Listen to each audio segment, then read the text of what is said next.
लगावे देबू का लगावे दी हो? अरे इतना भाव का खातर त भाव ना खेती तहरा में सटे जाई बस तनी मनी का तनी मनी हो। Music by Priyanshu Singh. सबरी लगावनी त कहा कुछ कहनी सोर सखा छोड़ के तू रंग देला टहनी पूरा हक बाए भौजाई हेलो। सबरी लगावनी त कहा कुछ कहनी सोर सखा छोड़ के तू रंग देला टहनी लाल कई दे हाला खजनवा लाल कई दे हाला खजनवा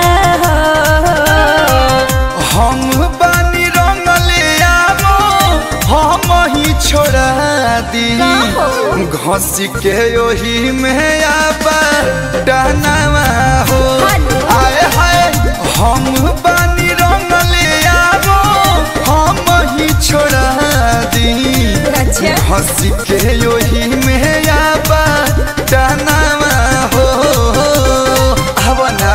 अरे ढेर तेज मत बना।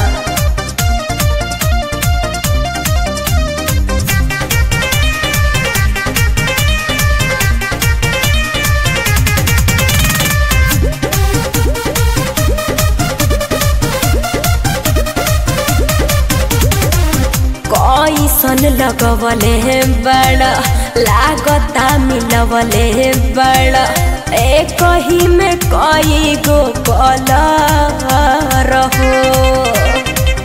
होली खेलनी झूठे है तनी को न छूटे है औरी करता चटर चटर हो चटचटाता हवे होली जहनी मान अनमख भौजी कुछ देवरो के हो खेला सवख भौजी रंग देला से बगनवा हो रंग देला से बदनवा हो। हम बानी रंगले आवो हम ही छोड़ा दी आ घसी के ओही में आबा डहनावा हो आए हाय हम बानी रंगले आवो हम ही छोड़ा दी आ घसी के ओही में आबा डहनावा हो पूरा चिकन क दे।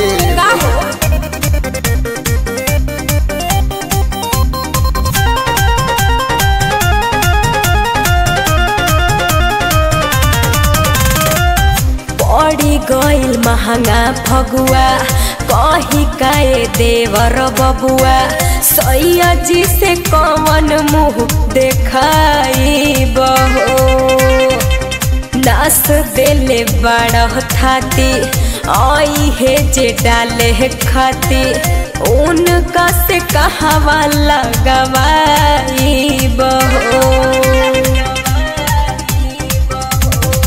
ऐसन बात कैसे मन में सोचेलू भौजी कुछ न कही है जब जनी है डलले कलू भौजी कैसे जाइब आंसू के समनवा हो कैसे जाइब आंसू के समनवा हो।